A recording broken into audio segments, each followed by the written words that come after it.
Hello everyone and welcome to YRP East Midlands webinar. This evening we've got Andrew Love, who is of SNC-Lavalin. I'll leave Andrew to introduce himself. Andrew is going to reserve some time at the end for questions. Feel free to put your questions in the questions box. Hopefully you should be able to see it's relatively straightforward. If you type in there, we're then able to see the questions and we'll put them to Andrew at the end. So please take it away, Andrew, and thank you very much for joining. Thank you very much, Gavin. So I'm Andrew Love. I'm the Head of Train Control and Signalling for SNC-Lavalin Atkins. And I presented a paper on whole railway resilience to the Institution of Railway Signalling Engineers at their Aspect 2019 International Conference, which was October 2019. Now, this paper discussed what I called unexampled and unimagined low probability, high impact events that could impact railway operations, and then I talked about how they could be mitigated using rail control technologies, particularly given that I was talking to a rail control audience. Based on the UK's National Risk Register, I chose to use Pandemie Flu as an example of a low probability, high impact event. And at the time, I apologised profusely for pandemic sounding a little bit far-fetched. I outlined how this might affect the railway and how the impact could be mitigated. I now get questions from clients who think I'm some sort of authority in this area.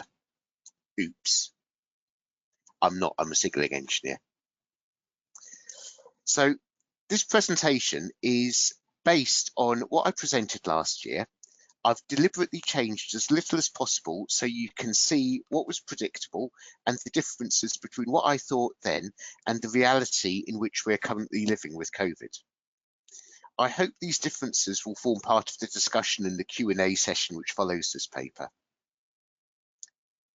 Many railways have understandably focused their attention on improving the safety and reliability on the most commonly experienced incidents.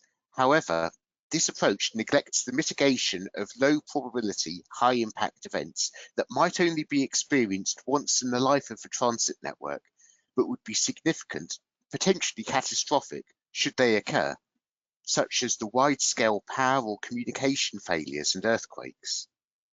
And although such risks exist throughout and beyond the railway system, this presentation will cover how they can be identified and how they can be significantly mitigated and their impact managed through the railway's communications, telemetry and operational control subsystems. I'm sure that there are many lessons that can be drawn that will then be transferable to many other disciplines. So,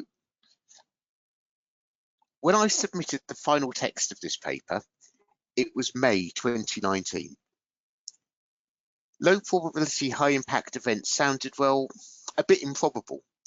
Of course, as soon as I'd got the text in the few weeks after submitting it, we had plenty of real examples of such events. So in July 2019, we had an unprecedented week-long outage of the Galileo satellite navigation system. Now, although this was allegedly still on, I say allegedly, it was still on test, it was in its final configuration. So what happened could conceivably have happened when it was in service. I'd just like you to think for a moment what the impact of a week-long outage of, say, the GPS system that we're more familiar with would be like. In August 2019, we had a national grid frequency excursion, which caused power cuts across the UK and chaos on the railways, with trains stopping and requiring technicians to restart them. I'm going to come back to this event later on in the presentation. From a selfish point of view, these events were a relief. They gave me real-life, quotable examples that showed that I wasn't just some apocalypse nutcase with a tinfoil hat at the ready, predicting the end of the world as we know it. 2 months after I presented the paper in October 2019, we started to hear about a new coronavirus spreading in Wuhan, amongst other places. This started to sound rather like what I'd read about when I'd been researching this paper, and I can assure you that there was no sense of relief in that. Low probability, high impact events were about to hit us in a very big way. Let's start with some theory to understand the probability impact landscape. The relationship between probability of an event and the impact of that event can be plotted on a curve. Could be known as a probability impact curve. It could be known as an FN curve for frequency of event and the number of people impacted by that event. These events are typically derived from hazard studies and previous experience, followed by risk assessment to identify the probability and the impact. And these curves typically have a characteristic shape, which I've approximated here. And just to show that I've not completely made this up, here's the real curve. I'm not allowed to tell you where this information's from, but you can see the similarity of shape. However, the risk identification techniques that I've described might fail to identify two categories of hazard. Firstly, unnoticed or unmeasured hazards, which are very common but of low perceived significance and may not be noticed unless they're actively being searched for. And secondly, unexampled events, that is, events that have never happened, and unimagined events. If you add these two categories of events to the probability impact curve, it modifies the form to what I've now shown. And you can see that at each end, you've got this asymptote going off up the axis where you've got infinitesimally low impact, but events that are happening all the time, and very low impact probability events that could be cataclysmic at this end. You can then split this modified curve into four zones. You've got what I've called the zone of inconsistency, where imperceptible changes in how the railway performs, such as run times and driver reaction times, cause detriment to the overall performance of the railway. Then you've got the zone of perturbation, where you have small but noticeable events, such as passengers holding the doors for their mates, that can cause a detriment that might appear trivial without further analysis, but which can combine to cause a measurable impact on the overall performance of the railway. You've got the zone of unreliability, where the failure of systems and processes to work as planned causes measurable impact on the overall performance of the railway. This is what we normally think of as unreliability. Finally, we've got vulnerability, where there's a possibility that a significant event will occur, but it's treated as a one-off event. And as probability decreases, it's very tempting to think of such events as bad luck rather than to actively prevent or mitigate them. And these hazards are sometimes discarded prior to full analysis. However, the risk level of these events, and by risk level I'm talking about probability multiplied by impact, may still be similar to the risk level of other events in the more moderate probability impact region. So it's rational that they should be afforded the same attention as some of the more typical events. At the tail end of the curve, as I mentioned, there are the events that might not happen in the life of a railway system, but if they did, they would be devastating. So my study has really concentrated on this very high impact vulnerability zone. So how do you start identifying unexampled and unimagined risks? One source is national guidance. Governments assess the risks which face their nation so that mitigation can be undertaken. And whilst these risks are not railway specific, they can form a useful resource to help identify the risks on a railway. In the UK, the Cabinet Office maintains a detailed national risk assessment. Now that's classified, but they then publish a summary where the specific risks have been grouped, and that's called the National Risk Register of Civil Emergencies. This in turn drives documents such as the National Business Resilience Planning Assumptions. The 2017 UK National Risk Register summarises the threat to the UK in 2 risk matrices, one covering the UK's hazards, diseases, accidents and societal risks, and the other covering the UK's malicious attack risks. Here's the UK hazards, diseases, accidents and societal risks matrix. Now, note that the data which is publicly available comes from the National Risk Assessment, which is classified. So the definitions that have been used for these 1 to 5 impact and likelihood scales aren't available. However, the chart shows relative probability and severity, and we can infer the likelihood from other information. Here's pandemic influenza towards the top right corner. Let's just remember this was published in 2017. They were right.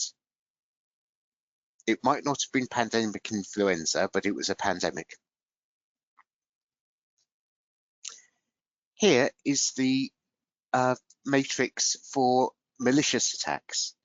Now, this doesn't have any threats that are up in that top right-hand corner that has got high impact and high probability, but it does show things like attacks on transport and crowded places and cyber attacks on services as medium, high and high plausibility.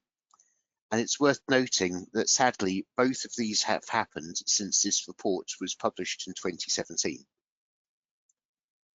Now, at the time that I did the original study, I noted that on these 2 matrices, the most top right, that's high probability, high impact, of the risks on these matrices was pandemic flu. So I figured that I'd maintain the most scientific credibility if I chose to examine that in my paper. And I would far rather have looked at some of the other slightly more exciting risks, but I decided that it would be worth sticking with the numbers. Now, bear in mind that just because we're currently living through a pandemic, the probability of many of the other events on these matrices has not decreased. In fact, they might have increased, given that we're making do with reduced levels of inspection and maintenance, putting infrastructure to different uses, and putting people who might not have the same level of experience in roles where they're undertaking critical works to plug gaps. You could say that that has increased the probability of secondary impacts of the primary event, i.e. the pandemic, and we'd do well to bear those in mind rather than simply focus our attention on COVID-19. And after I finish talking about the original paper, I'll talk more about that. So, back to pandemic flu. In October last year, I was very careful to quote my sources, as I wouldn't have expected the audience to believe these figures otherwise.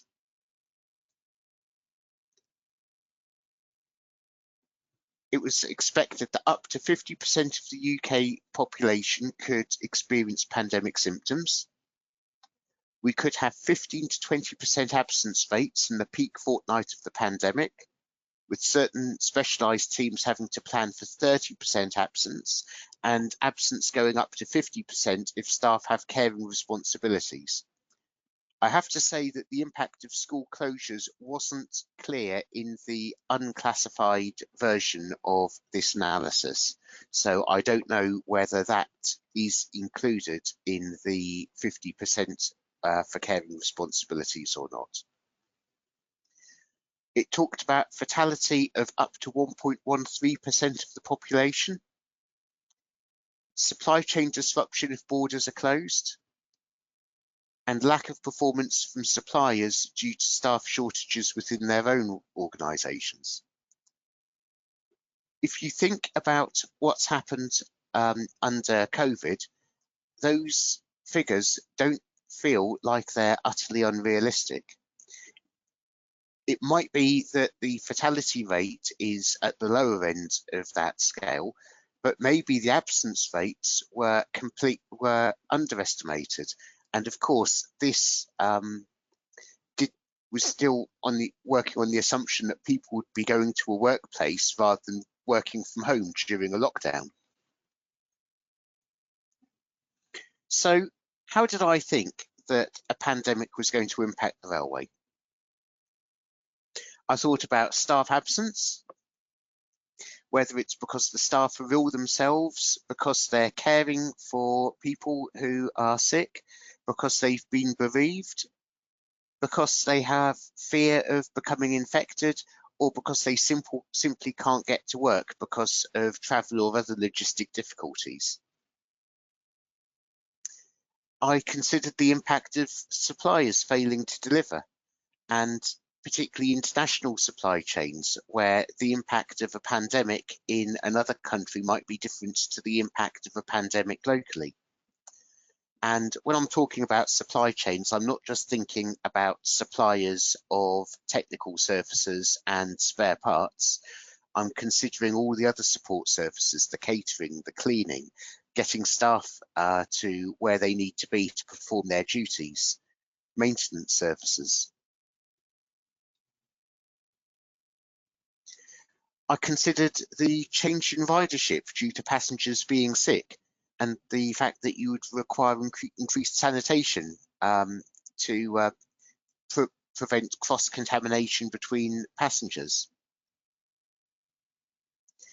In terms of mitigations, I suggested that staff absence could be mitigated by multi-skilling staff so that there was more flexibility to cover the roles that needed to be covered with the staff who were available at the time, and that could be facilitated through the commonality of systems and processes.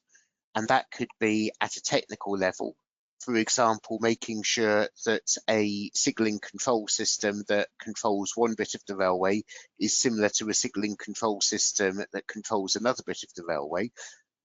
Or it could be about the business management system and making sure that the way that a particular process is carried out in one office is the same as the way it's carried out in another office.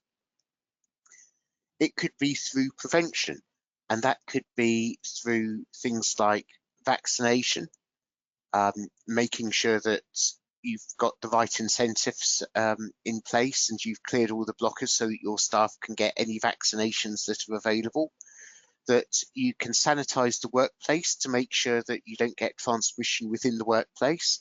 And of course, I'm sure that a lot of people on this call have worked on making their workplaces COVID secure. It was also looking at giving people health advice to avoid transmission and susceptibility when people are outside the workplace. It was suggesting, I suggested as a mitigation support for caring responsibilities such as childcare. And I think that we know that due to COVID, there have been a number of people who have struggled enormously to work and provide childcare whilst schools have been closed. I suggested that if you had a reduced maintenance workforce, we needed to have some techniques for prioritising maintenance. We needed to make sure that if you can't do all the maintenance, the most essential maintenance gets done. And if there's maintenance that can't be done, there's appropriate risk assessment put in place so that you can demonstrate that it's still safe to operate your railway. I suggested that it would be valuable to make sure that you've got maximum diversity in your technical systems so that if there is a fault, you don't necessarily need to fix that fault immediately, and therefore you can keep the railway running with a slightly slower maintenance response time. I suggested that putting in arrangements to ensure that people could work from home would be a mitigation. And I'll talk a little bit more about that later. We thought about how you could reduce the impact with frontline staff. So if by automating and de-staffing stations, you can run more stations with fewer staff. Now, that's not a quick thing to do. I wasn't expecting when I spoke last year that we would have a pandemic that was about to bear down on us quite as quickly as it did. So the purpose of putting in a suggestion like that was that it was something that could feed into the requirements of future projects that would then be constructed over years rather than the 2 months that we had. If you de-staff stations, you're moving some of those activities back to a control centre. Things such as supervising CCTV, making sure that appropriate passenger information is available, responding to help point calls, responding to SCADA alarms for things like lifts and escalators and alarms on the station. I started to think about how you could start to allow some of the control staff to work from home. Now, just to be absolutely clear, I'm not talking about having everyone working from home in a lights out control room. I think that's currently a step too far. However, I did wonder whether some of the support staff using the network technologies that we have today could provide their support from a remote location. And that support might include things such as responding to help point calls, corralling information for platform displays and so forth. I thought about how you could then get people to work as a team like that.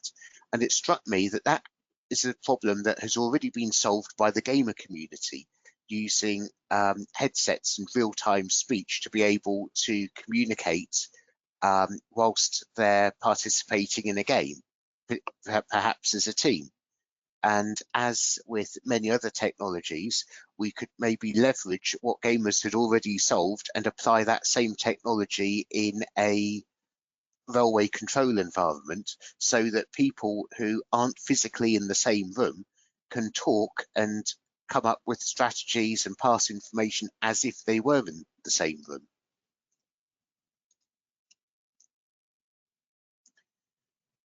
Clearly, there's a limit to the number of roles that can take place off-site.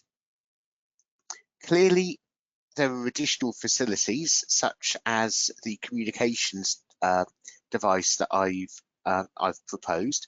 There would have to be changes to procedure, and there would have to be very thorough risk assessment. But I don't think that what I'm suggesting there is beyond today's technology.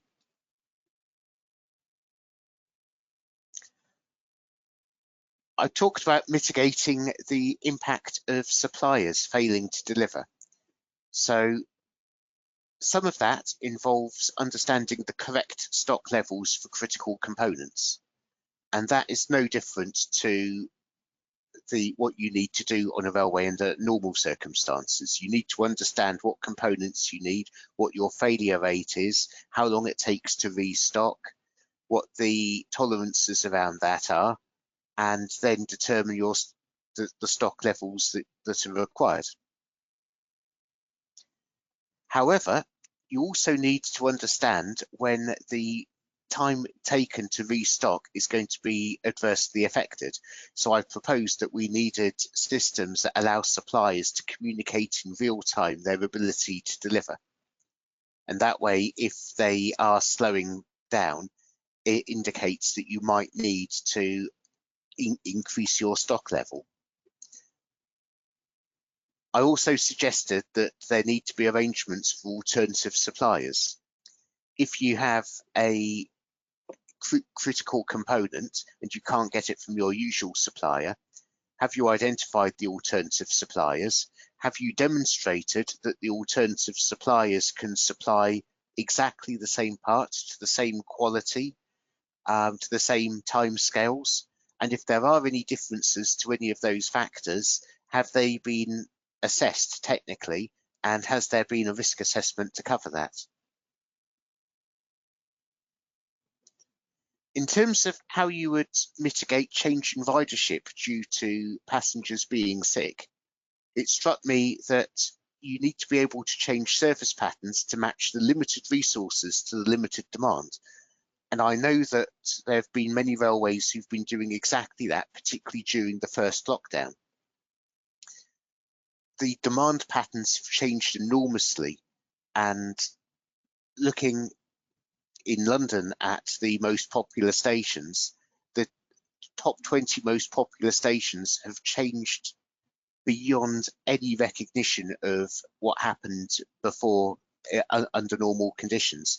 You don't have the mainline stations bringing large numbers of people into the city because you don't have commuting, but you do still have local transport where you have, for example, children of key workers who still need to get to school. You still have key workers who need to get to local hospitals and so forth. So that's a very different travel pattern. In terms of how you would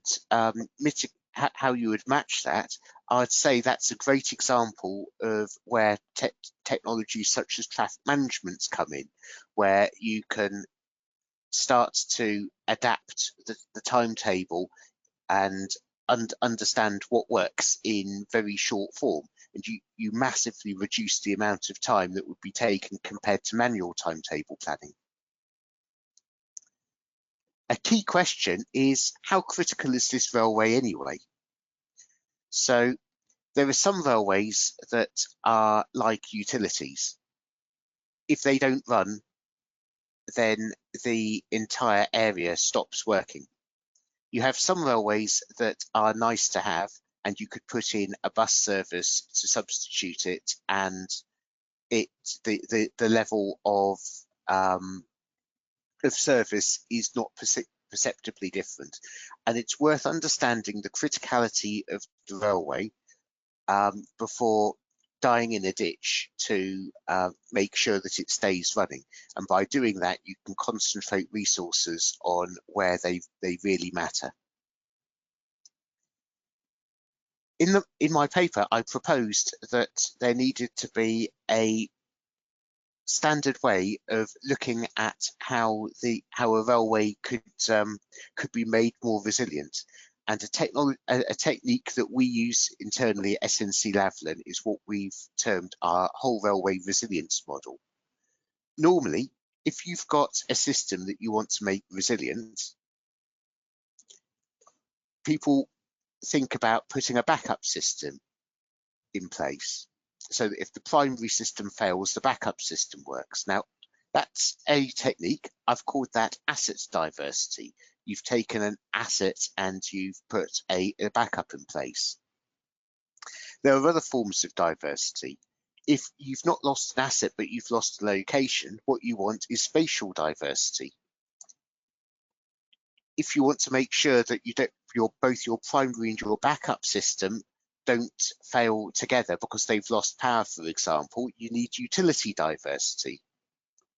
If you've not lost an asset, but you've lost one of the people involved in the process, you need resource diversity, somebody else who can do the same role. And in some cases, you might want to achieve the same aim through a completely different process, and I've called that lateral diversity. And an example of that might be using something like temporary block working if a signalling system has completely failed. And by using this model, you can make sure that you've considered all of the different angles for putting resilience into a system and mitigating one of those low probability, high impact events.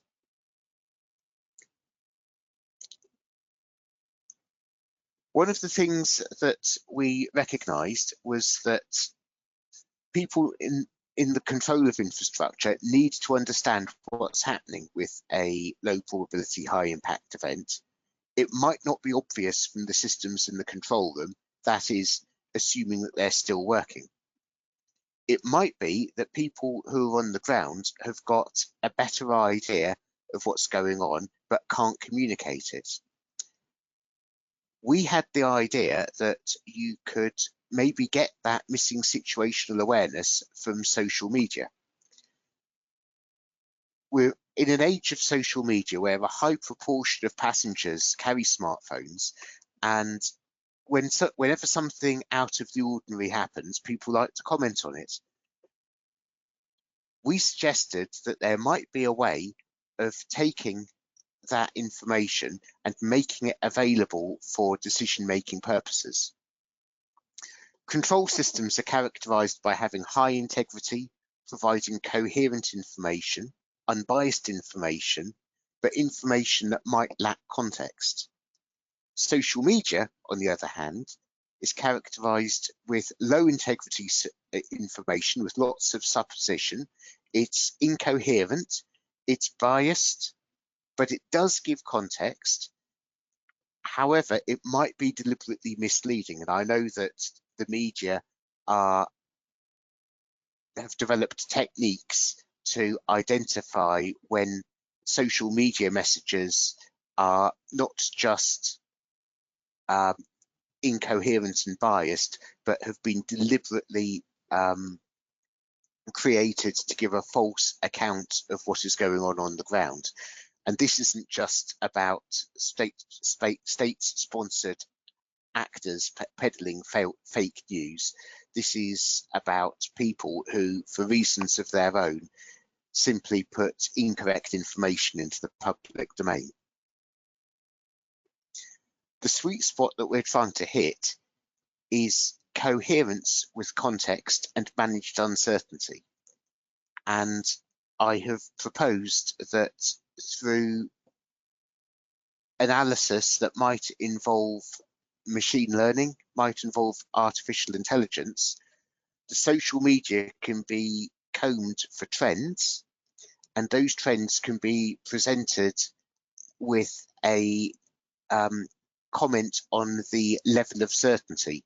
And it might be that somebody in a railway control room looking at the standard control systems can then get a message that says, have you thought about this? Is it possible that such and such might be an explanation? And it's not presenting a fact, it's just challenging assumptions. Hopefully, a technology like that could mean that the occurrence of a low probability, high impact event is identified at an earlier stage. So my conclusions from the original paper were that we needed to ensure that the probability impact curve for a railway was complete, and that people had identified the unnoticed, unmeasured, unexampled and unimaginable hazards at the far ends of that. And the lesson is that you shouldn't discard potential hazards until they've been properly evaluated. I advised that people should look at advice from government agencies and the experience of other railways when identifying low probability, high impact hazards. And as I've mentioned earlier, it turns out that the government was right when it predicted a pandemic. You need to plan for failure scenarios rather than asset failures, and use that whole railway thinking to find all of the possible mitigation techniques, some of which might be quite cost effective for maximising railway resilience. And that you needed to provide diverse sources of situational awareness for service controllers, which might include non-conventional sources such as open data and social media. And finally, that railways needed to test their resilience before circumstances tested it for them. So, the postscript. I'm in the enviable position of already having hindsight review my paper for me. As I've mentioned, the scenario figures for the pandemic were actually similar to what we've seen, but there have been a huge range of differences.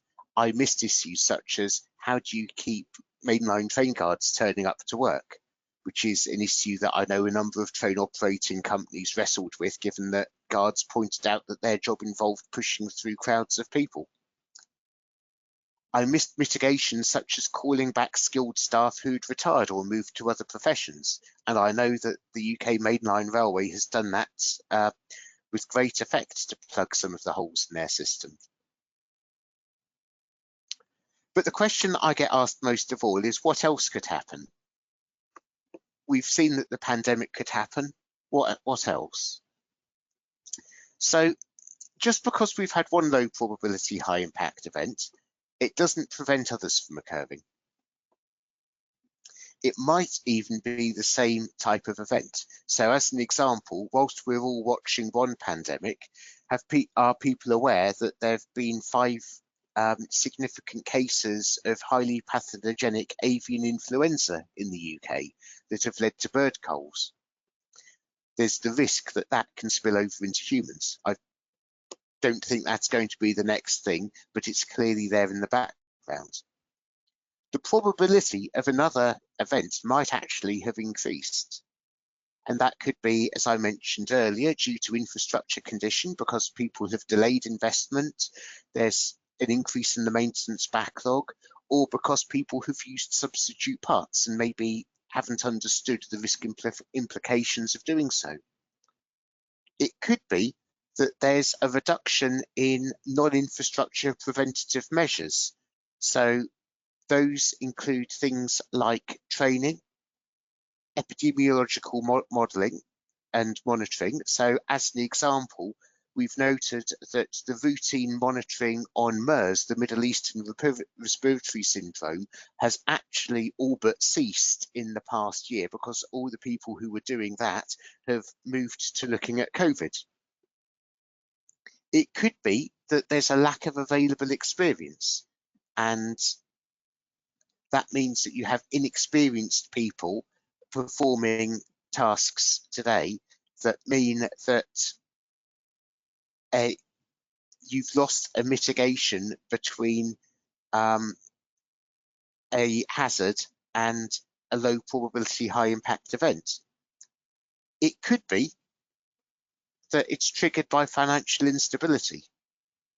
It could be that there are fewer people around to identify the precursor conditions, and again you've taken out a level of checking between a hazard and an event.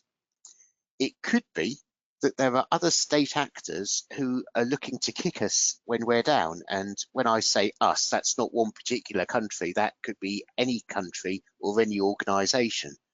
Unfortunately, that behaviour has been known. It could be that it's due to civil unrest, either due to increasing unemployment or ongoing lockdowns, and we know that civil unrest due to lockdowns has happened to some extent in this country and to a very great extent in other countries. So the probability could have gone up. Our ability to respond might be constrained by the existing low probability high impact event, i.e. the COVID epidemic. It's depleted our stocks of emergency supplies. It's depleted our supply chain capacity. It's using up the capacity in the health service. And to illustrate that, I'd ask, what would the response to a major train accident look like today? If intensive care beds are filling up due to COVID, there are fewer beds available, and there are fewer health experts available to look after people who would be hurt in a major accident. The people who are available are tired or constrained or unwell, and that will increase their own failure rate. There's a lack of a leadership capacity, and that's true in any leadership, to plan for multiple events. There's a lack of finance for contingency planning, and there is a decrease in available experience. So our ability to respond effectively might be reduced. The consequences could also be more significant. So as an example, whilst we're locked down due to COVID-19, imagine how much more significant a widespread telecoms failure would be. And that's one of the examples that's in the National Risk Register. Where else do we find what might happen? It's exactly the same process as before. You go back to your risk register, and in this case, I've looked at the National Risk Register again. Assume consequence might have changed a bit, but the basic tools and the basic information remains the same. So here's a major power outage. It's not as probable as a pandemic on the chart, but it's a reasonably high probability. I'd suggest that the impact of COVID on system maintenance and investment might have increased the likelihood of an outage occurring. Now, this isn't just a flight of fancy. I mentioned earlier the event in the UK in August 2019.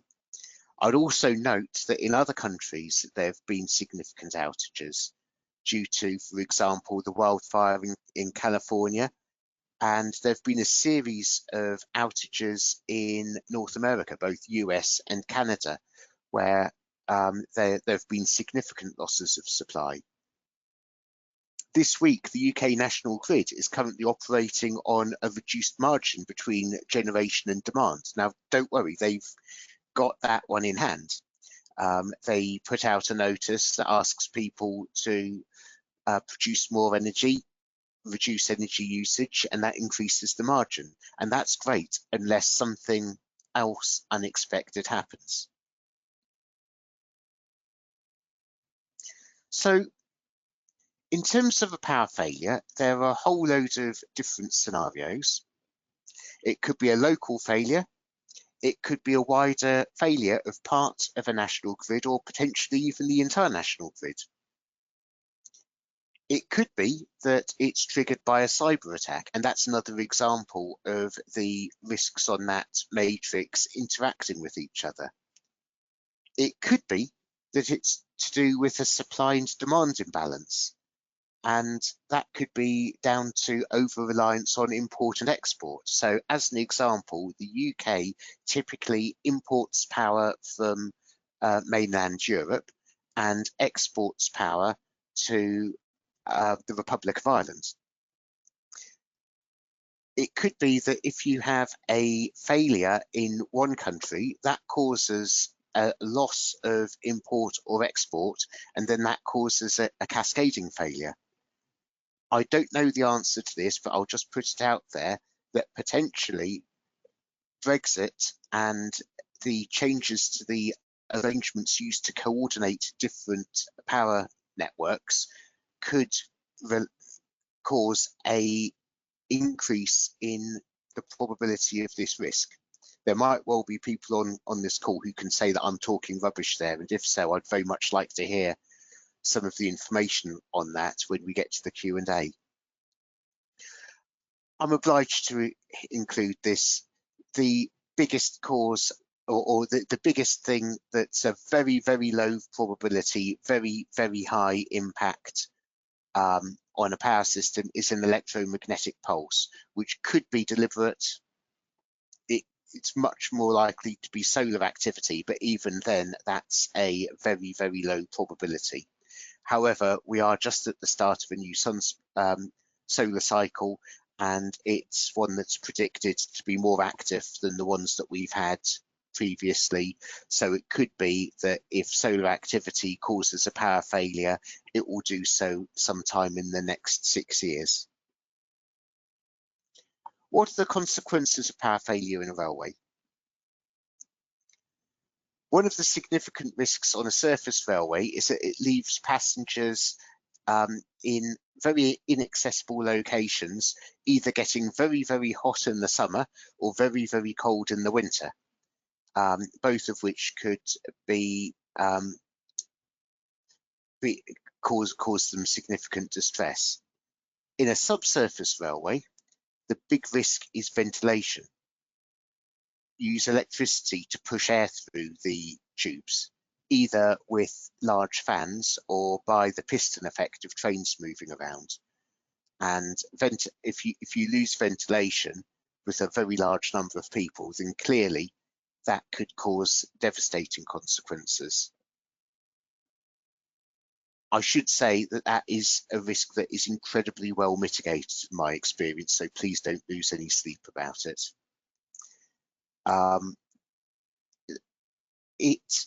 A power failure causes limits on evacuation if you don't have adequate light, if lifts and escalators don't work, particularly for mobility impaired people, if you don't have the communications to coordinate an evacuation, or if you can't locate the trains because the signalling system is no longer reporting positions.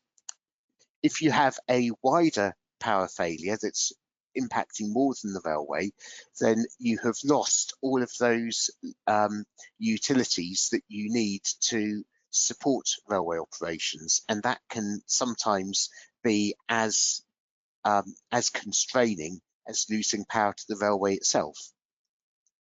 In terms of how you mitigate that, railway power system design is a particular art in itself, and I've seen this done very well, and I've seen it done rather badly. And unfortunately, I can't name locations here for security reasons, but in some railways I could identify could run without any utilities for 2 weeks and still remain a safe place, even if they can't provide transit. And I think that's the gold standard of looking after passengers' welfare. In terms of what bad looks like, I reviewed a railway power design a few years ago, and it on the surface had all the things you'd look for. It had multiple bulk supply points connected to different parts of the grid, so if one goes down, the other one can pick up the supply. So I said, what happens if both of them go down? And the answer was that there were generator points that could be where an external generator could be connected at each station for to make sure that there was power after the uninterruptible power supply had run out of power. So I asked, how do you get the generator to the station? And I was told, oh yeah, we'll just take it from the depot. So I said, this is a city where the power's gone out. There's going to be gridlock.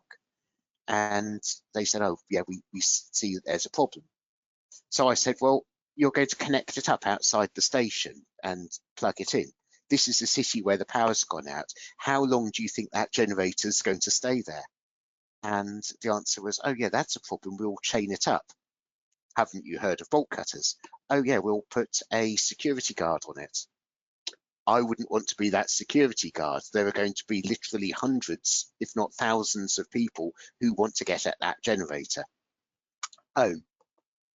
So we pointed out that putting a centralized generator that connected onto the HV network at a secure place, such as the depot, would be a lot more operationally practicable. And that was what came at that was the solution that they went with. On a much more positive note, there are techniques such as frequency monitoring that allow anyone connected to a power grid to identify the health of the grid and the balance between supply and demand.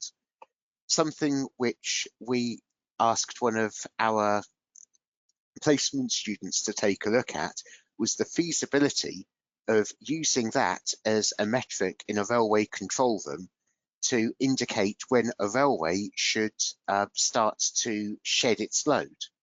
And if you do that, given that railways are generally some of the largest electricity users in the country, not only does that mean that you can start holding trains and stations before the power goes off, you can also prevent the power going off at all by taking action that will help the people operating the power grid to stabilise the demand. So at that point, you're then generating benefits that go far beyond the boundaries of the railway. Finally, there's resilient design. When there was the frequency excursion in August 2019, different trains behaved differently. There were some that just carried on. There were some that stopped and then were able to be restarted very quickly. And there were some that stopped and wouldn't restart until they'd had a technician walk out and reset them. Clearly, the design decisions that are made into the control systems on that train had a massive impact on the how those trains responded to the same external stimulus. We also shouldn't forget the impact of domestic power failure on a railway. The risks are much lower, but if you've got an area that has suffered from domestic power failure, you'll get reduced productivity from staff working from home. Again, imagine the impact of a prolonged power failure during a lockdown. You have the issue of a lack of communication with staff, which is particularly significant when you need to make last-minute changes to duties. Again, you have difficulty in staff travelling to and from the workplace. You have staff arriving with high fatigue because they've been dealing with the impact of the power failure on their personal life, and that leads to an increased risk of accidents at work. Excuse me. And you have increased staff absence due to increased out of work injuries or due to them not being available due to caring duties. So I've just picked up a second order impact of a first order low probability high impact event and looked at a whole range of, first of all, impacts from it, and secondly, mitigations of it. I could have picked anything off that matrix, and you might want to read the National Risk Register of Civil Emergencies and have a think about how it impacts your railway. But I want to finish with a call to action, which summarises this. Coronavirus is only one example of a low probability, high impact event. We get it now. These things do happen, but don't just focus on preventing the next or mitigating the next coronavirus. Consider low probability, high impact events generally. Use a holistic risk assessment to make sure you understand what could happen on your railway, and then use this framework that I've demonstrated earlier to identify and mitigate all of those risks. Good preparation for one event is generally good preparation for other events. So a great example of that is how the retail sector used its no-deal Brexit preparation to mitigate coronavirus. It does leave the awkward issue that we now need to think about how we're going to mitigate a no-deal Brexit because everything's been used on coronavirus. That also applies to lower impact events. So you can use your preparation for high impact events to give a more resilient response to everyday service perturbations. We need to consider the longer term complications of a lower probability high impact event. Suppliers failing. Unfortunately, we see an awful lot of that at the moment. And it's not just for COVID. I'm working on a project at the moment where we needed to get some radio equipment to update a system. The answer, unfortunately, was that the factory that made the radio equipment was destroyed in the Japanese tsunami over 10 years ago. They never rebuilt. You can no longer get that radio equipment. The longer term complications include changes in travel patterns. We know that following COVID, people will probably never go back to the same working patterns they had beforehand. As a railway, we need to adapt to that. And finally, as I've illustrated, we need to consider knock-on events, the second order impact of first order events. So thank you for your attention. Can I ask if there are any questions?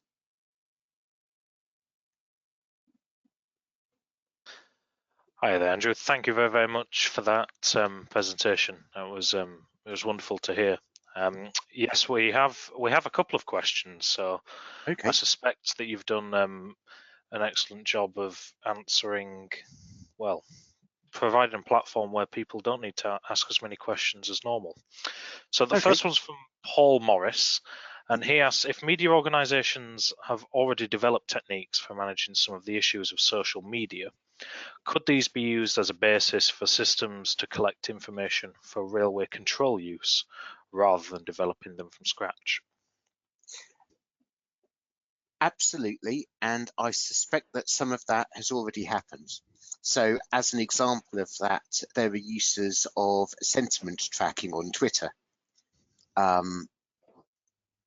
So that is processing information from tweets and using it to generate a score that says people are happy or less happy with a particular service. And I know that train operating companies have bought into that. Rail Business Intelligence used to publish a scoreboard using that technique, and in other disciplines it's been used in a much more nuanced sense, but it shows that railways are already using that technology. In terms of what media organisations do, if you go to the BBC website, there's a very good article about how they fact check social media and some of the difficulties that they have when breaking news is reported via social media. And that includes people posting photos purporting to be of a particular scene that are actually of recent historic events. And hence they are absolutely nothing to do with the particular unfolding incident. The BBC are very good at doing that sort of analysis, and I've spoken to one or two of the people who are involved in that. I know that other media organisations have been caught out and have actually published photos that are nothing to do with a news story, in the genuine belief that they were honestly reporting the news. Wonderful. Thank you very, very much for that, Andrew. The other question has come in from John Chaddock. He says, you mentioned that railways should be looking for advice from government around what to do in low probability, high impact events. Considering this, do you think that the government keeping its risk assessment secret is the correct thing to do? I think that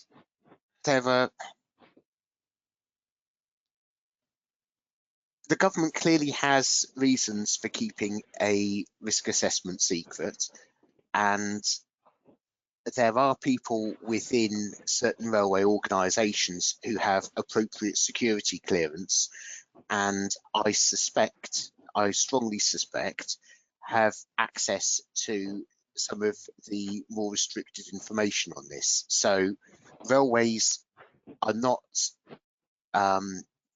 operating completely without the restricted information. The unrestricted version, so the National Risk Register of Civil Emergencies, whilst when I read it in preparation for this study, I would occasionally get frustrated because clearly I did not have the entire story. For example, I couldn't put a scale to probabilities and impacts directly. It still gave sufficient information to be actionable. So even with that level of information, it's of benefit to railways. And as I mentioned, there are then so what documents that are produced by the government that explain how certain sectors should prepare for low probability, high impact events. And we should note that one of them did involve preparing for a pandemic. Thank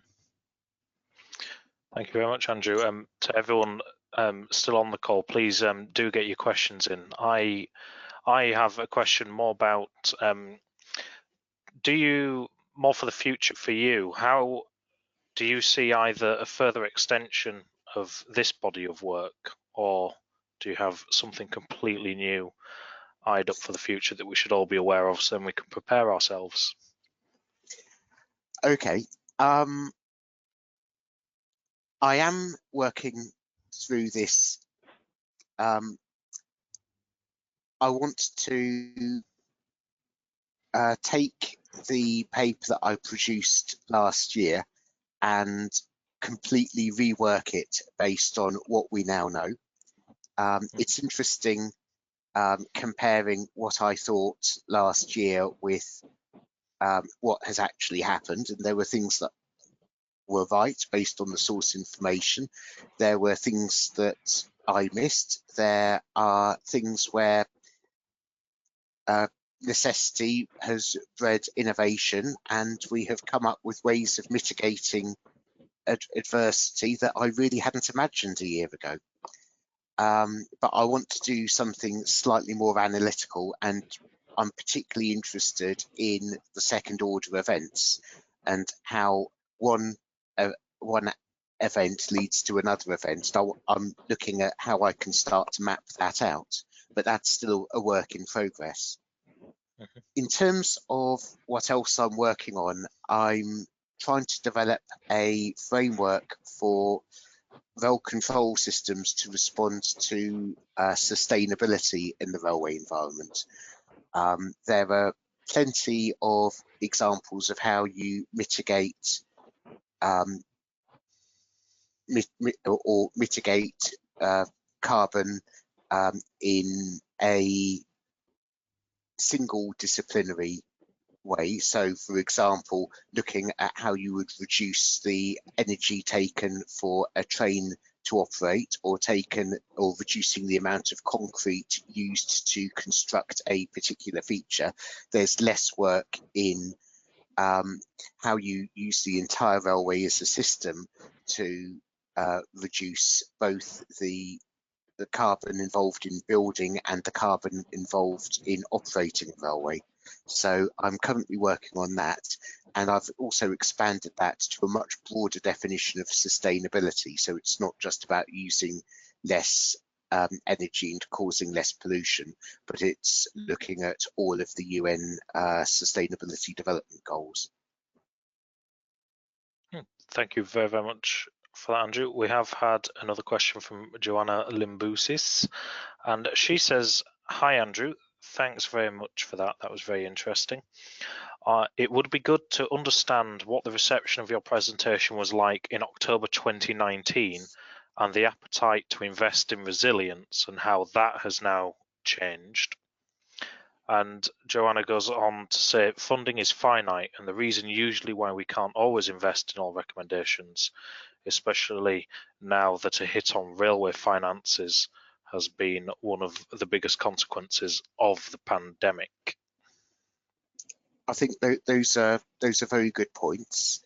I deliberately didn't go in with all guns blazing last October.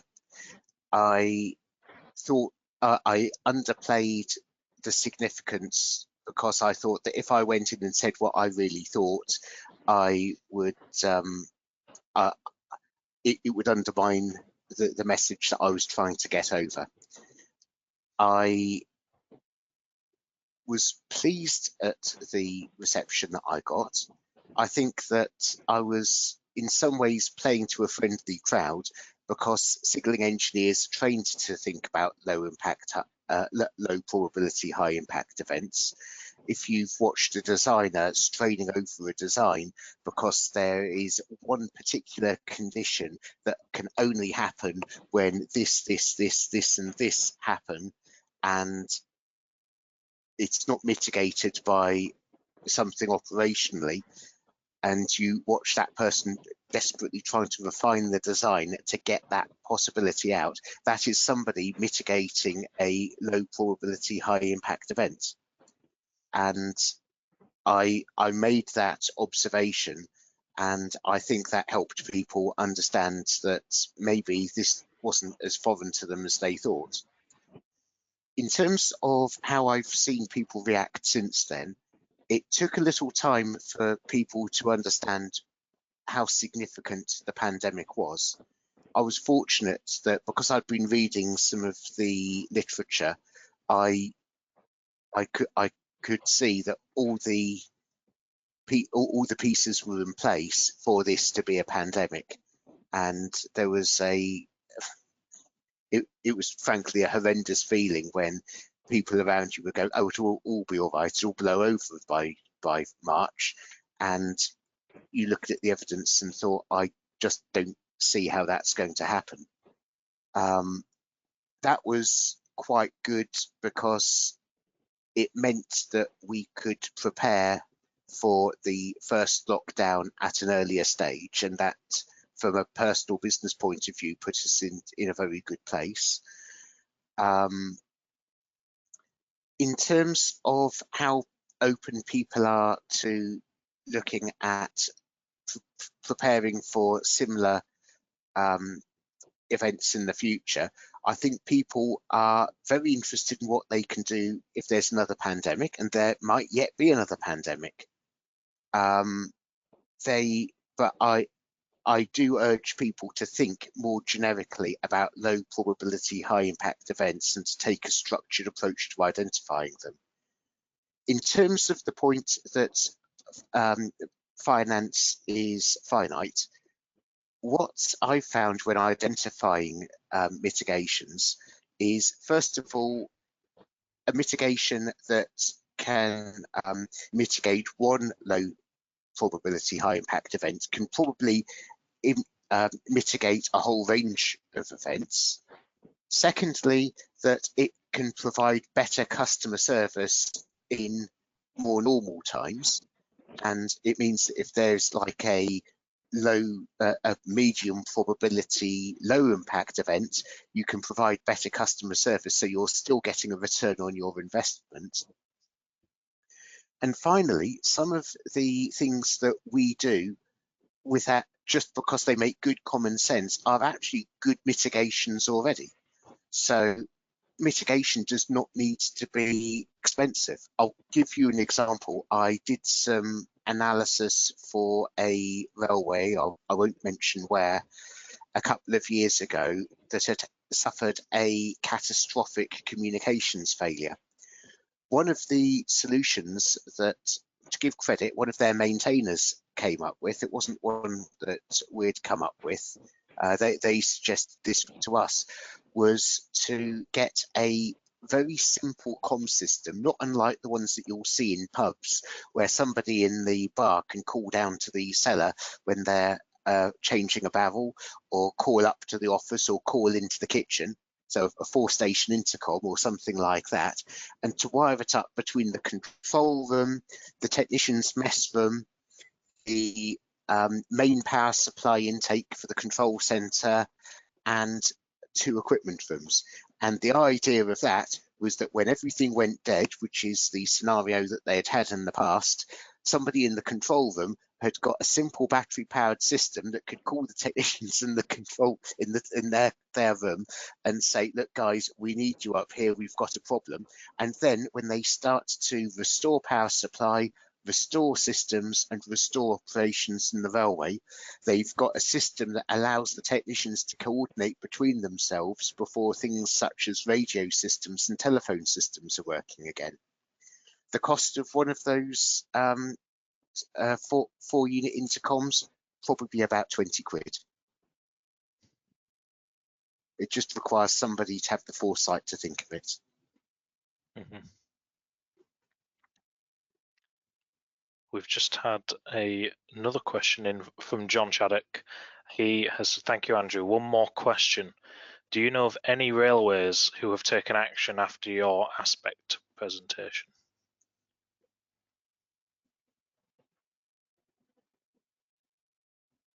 Do we still have you, Andrew? Yes, we do. I'm just thinking about what I can say. Okay. I have had some interesting discussions with a number of railways. I believe that in the longer term, some of the advice on building resilience into systems is being reflected in systems that are now being designed. I've seen less of the short-term or retrofit, but I have had discussions about it. I can't say whether that's actually being implemented or not. Wonderful. Thank you very, very much, Andrew.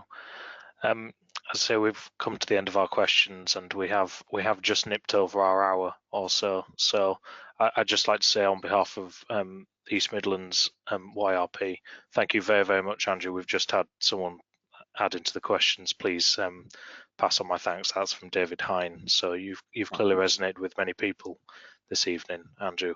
I'd like to thank you on behalf of the YRP, and I'd like to thank everyone who has joined to support our event. We have another event that will be up and coming just before Christmas. And I'd encourage you to keep an eye on the new website and sign up if you haven't done already to make sure that you can take full advantage of that. Thank you very much, Andrew, and thank you everyone for joining us this evening. Thank you.